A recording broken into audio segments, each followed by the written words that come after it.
I'm really pleased today to be joined by Tom Orlik, Chief Economist for Bloomberg Economics. Tom, thanks for joining us today.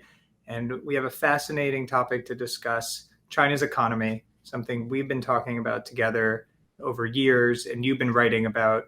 You wrote a fascinating book 2 years ago in 2020, China, the Bubble That Never Pops. And I'm just going to start with a question. I think it's the question that's on everyone's mind as you come in to the second edition of the book.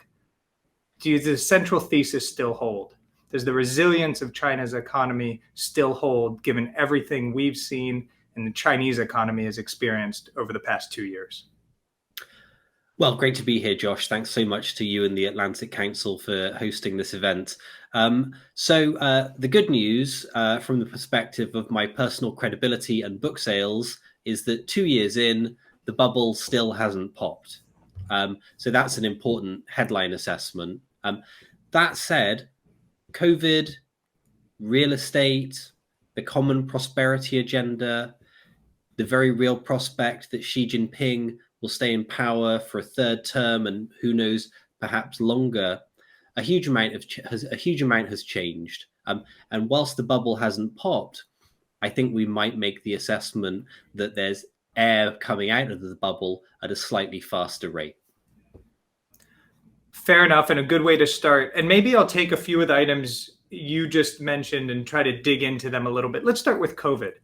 What does the zero COVID policy mean, both in the short-term economic impact? We know they're going to miss targets, or maybe targets aren't the way they think about their benchmarks anymore, but certainly where they would be otherwise, probably below 5%, but you tell us. And then long-term, does the COVID policy, if it stays in place, how is that impacting Chinese growth over the decade?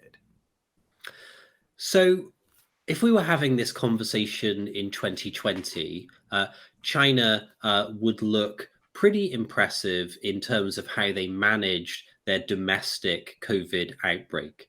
They had an intense period of lockdown. They brought cases back down to zero. They got the economy going again. They had a V-shaped recovery, the fastest recovery of any major economy. From where we are in 2022, the picture looks significantly less positive. Yes, China continues to lead the world in terms of saving lives. Even if we want to question the official data on the health costs of COVID in China, they still stack up pretty well compared to other major economies on that dimension. On growth, though, the repeated lockdowns which have been required to contain COVID and maintain that zero COVID stance have come at a really severe cost. So we've just come through a second quarter where China's economy didn't grow at all. The expectation looking into the end of the year is a muted bounce back, and even the risk of more lockdowns if we see cases popping up here and there. And looking out further into 2023, well, China has two choices, neither of which are very appealing. Stick with COVID zero forever at all of the cost that brings to growth, to mental health, to ties with the rest of the world, or exit from COVID zero, which even with the best will in the world and even with all the resources of the Chinese state is going to be a messy and costly process. Which way do you think it's going to go? And I ask that in the context of the Party Congress coming in the fall. Do you think we see something different on the other end? Or maybe it takes longer to do a shift if there is a shift? So one thing which has been puzzling me, Josh, is why China hasn't been moving faster to secure the modern mRNA vaccines, which they will need in order to open up whilst minimizing the public health costs. My expectation for 2022 was that over the course of the year, we'd see China either through massive purchases or potentially through domestic production, if they can get that going, getting a huge store of mRNA vaccines to prepare them for an exit from COVID zero after the Party Congress, after President Xi has secured a third term. As that doesn't seem to be happening, I have some questions about what the plan is. Okay, so we need to check back in with you then in post-October, November. I know we don't know the exact date the Party of Congress. But we will touch back on this, and you'll tell us if we're seeing a shift then. Maybe we can go to property for a minute. And I think the way to frame this question, of course, there was so much talk in the US around Evergrande several months ago, and then it's quieted a little, and now we see the issues with people refusing to pay mortgages. My question to you in the framing of your book is this a systemic risk to the Chinese economy, or is it something that's problematic but can be managed? So it's certainly a systemic risk, Josh. I think the question is, are those risks going to crystallize, or does Beijing continue to have the resources to manage them? So I'm sure many of the viewers have seen the stories. We had the Evergrande default, one of the biggest developers in China, unable to service its debts. We've had a wave of defaults from other big developers. Property sales, property construction, property prices are now sliding. And the latest twist in the tail, home buyers who in China often put down a down payment and start paying their mortgage before properties have been completed, have in some cases gone on strike and said, we're worried that the developer isn't going to finish our home, we'll never be able to live in it, so we're going to stop paying. So it's a troubling moment for China's property sector. My view is that this is not going to tip over into a systemic crisis. We are not in a Japan in 1989 or US subprime crisis in 2007 moment. And the reason for that is simply that China has a huge number of policy levers that it can continue moving around to manage the sector. They can move mortgage rates, they can move down payment requirements, they can move financing arrangements for developers. They've started to do that. They can do more to hedge against the risk of that systemic crisis. Even if a systemic crisis is not the most likely outcome, there is a structural problem with China's real estate sector, which they need to work through. There has been too much building. There is too much leverage in the sector. And so even as I think China dodges a systemic crisis here, I do think that real estate is going to be a drag on growth in the years ahead. And that's what I wanted to ask you about, the policy levers that are being implemented.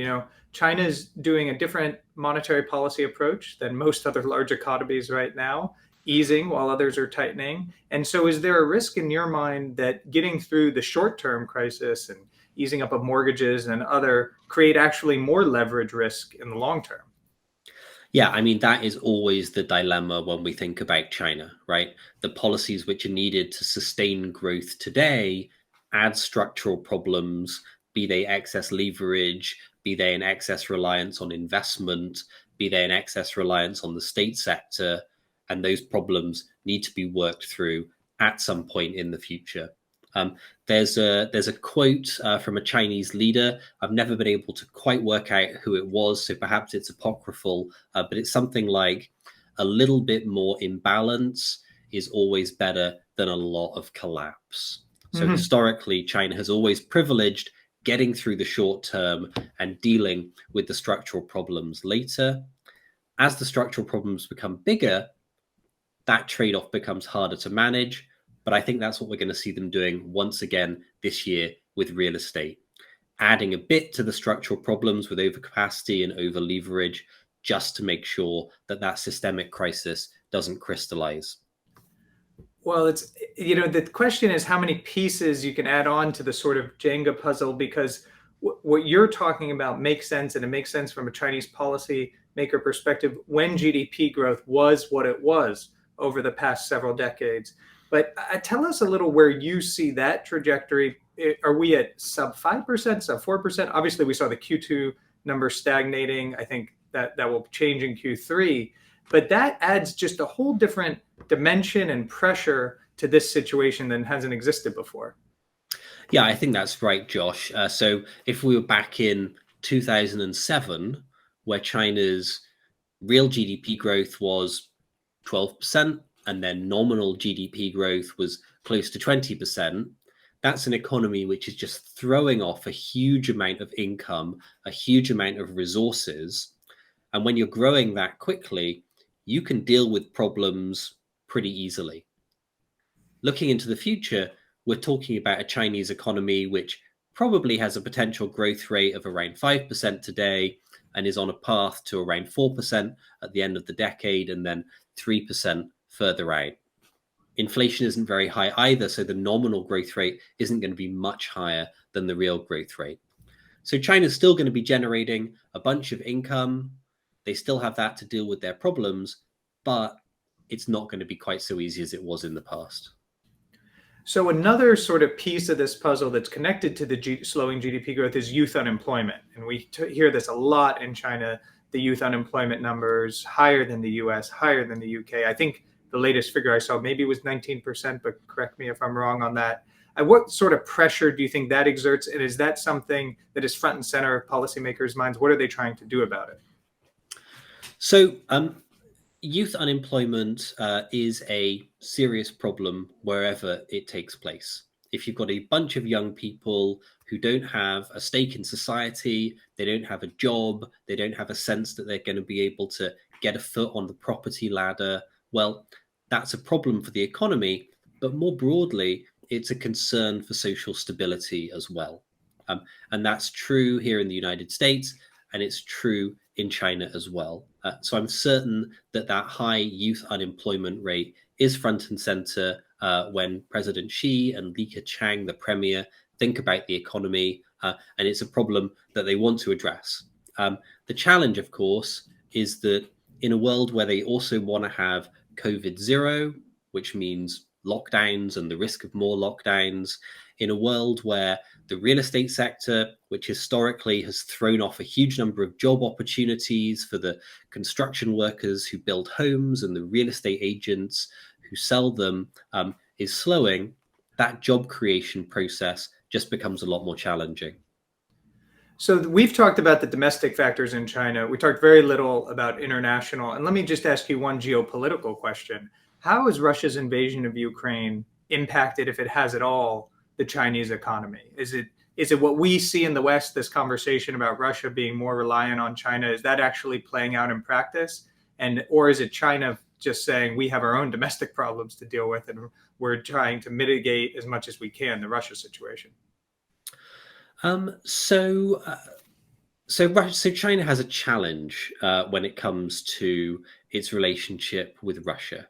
I'm sure our viewers remember that back at the start of this year, President Putin and President Xi stood next to each other in Beijing and declared a new strategic partnership. And then a few short days later, Russia invaded Ukraine. And that's a problem for China for a couple of reasons. Firstly, because it put China on the wrong side of Russia's conflict with the West and raised the possibility that perhaps China could face some of the same sanctions which the US and Europe were imposing on Russia. Secondly, because one of the sort of deeply felt convictions in China's foreign policy, or at least one of their most frequently made statements, is the principle of non-interference in other countries' affairs. And of course, invading another country is interfering in their affairs to a fairly high degree. So both in terms of the practical risk that China could face sanctions and in terms of the kind of principled cost of an alliance with a country which was violating their sort of core precept for foreign policy, this was a pretty problematic place for China to be. What's happened since then? Well, the problem of principle is still there, but in terms of the sort of risk of sanctions against China, it looks like they've dodged a bullet. They've never kind of disavowed the strategic partnership with Russia, but neither have they overtly supported Putin's war of aggression in Ukraine. And that seems to have been enough for foreign capitals, seems to have been enough for DC and Brussels. They've not moved to punish China in this instance. I agree, and I think it's interesting that we talk a lot about China's political statements vis-a-vis Russia, but if you look at the Chinese financial sector and the way they've approached sanctions over years, not just in this situation, it's been far more cautious. And I think so far, at least, you're seeing that same playbook reveal itself. Okay, I have two more questions for you. One is a very straightforward technical data question, and then one I think might be a little more challenging. But let's start with the data point. Is Chinese data reliable? And I mean that in the sense we hear this conversation often of, can you trust the figures coming out? This is a sort of perennial conversation for those of us who study it. And perhaps there's a difference between the economic data and other data. But someone who's writing about this and using their data to write about it, how do you see that issue? Okay, well, thanks for bringing this up, Josh, because it gives me an opportunity to mention my first book on China's economy, which is excitingly titled Understanding China's Economic Indicators, and provides probably more detail than anyone ever needs on how China puts together its economic data and if they're reliable or not. So my view on this is that criticism of China's economic data is a proxy for criticism of China's overall governance. And people who do not like China's overall governance, people who do not like the fact it's a communist country, a single party state, also do not trust its economic data. At the same time, I think we are intellectually sort of dishonest and inconsistent in how we treat China's economic data and the trust which we place in it here, but not over here. So when we look at a Chinese number that we like because it confirms our priors about weakness in China, we trust it, right? You mentioned the 19% number for youth unemployment. That's from the National Bureau of Statistics. It aligns with the kind of China bear or China hawk narrative about China being fragile. So no one questions it. They say, yeah, 19% unemployment, I believe that. The debt data, that's based on numbers from the People's Bank of China and the National Bureau of Statistics. The China bears, the China hawks like the debt data because it aligns with their narrative that China is fragile and on the verge of collapse. So no one questions the debt data. The GDP data, well, the GDP data is different, right? The GDP data, until recently, has told a story about China's rise, about China as a challenger to the United States, about China having a resilient economy. So we don't like that, so we say that's not reliable. And that's just not sort of intellectually honest, right? How can it be that we do believe this number from the National Bureau of Statistics, but this other number from the National Bureau of Statistics, that's deeply unreliable? It's such an excellent point, and well taken. And I think what gets conflated is some non-economic data reporting, which I do think people have questions about, but that gets then interpreted into the economic data, which is done differently and treated differently. And I can also attest to that from my experience at the IMF and working with some of those officials as well. So I think that's an important point for everyone to think about as we see new data coming out of China. And there has to be intellectual consistency with the way you take or don't take that data. Okay, final question then for you, Tom. What could prove your thesis incorrect? Or what could say that, well, the bubble is popping now? If there's one primary risk you would look for that said, I think this won't happen, 30% chance, but that would shift to 60%. Is there something in your mind that could be the tipping point? So when people think about financial risk in China, they focus on the asset side of banks' balance sheets. So they look at how many loans banks have made, and they try and calculate how many bad loans China's banks have on their books. And they think about the real estate sector and how many loans there are to the real estate sector. And all of these metrics are important, and they all tell a troubling story about financial risk in China. The reality, though, is that financial crises do not start on the asset side of banks' balance sheets. Financial crises start on the liability side of banks' balance sheets. Financial crises don't happen because banks have too many loans or too many bad loans. They start because banks run out of funding. That's what happened to Asian banks in the Asian financial crisis back in 1997. That's what happened to Lehman Brothers in the US in 2007.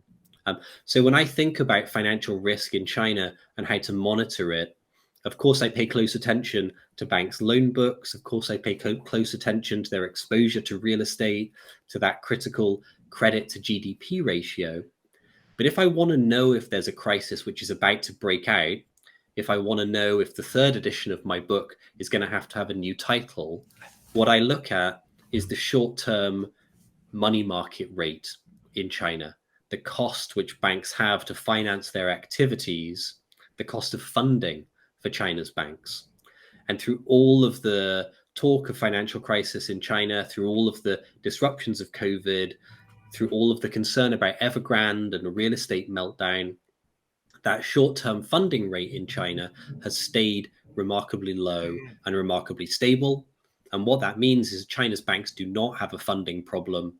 And as long as China's banks don't have a funding problem, they can have all the bad loans in the world, and there still isn't going to be a financial crisis. Well, you gave me a very specific and helpful answer to that question, and so we will follow that. Tom, I want to thank you. I want to encourage everyone to check out the new edition of the book. I also want to encourage everyone who's watching interested in these issues to check out our China Pathfinder project, which looks inside China's economy, benchmarks it to the top 10 OECD economies. We'll have a new edition of that coming out in the fall. Tom, I hope we can keep this conversation going. Thanks for your time today. Thanks, Josh. Look forward to continuing the conversation.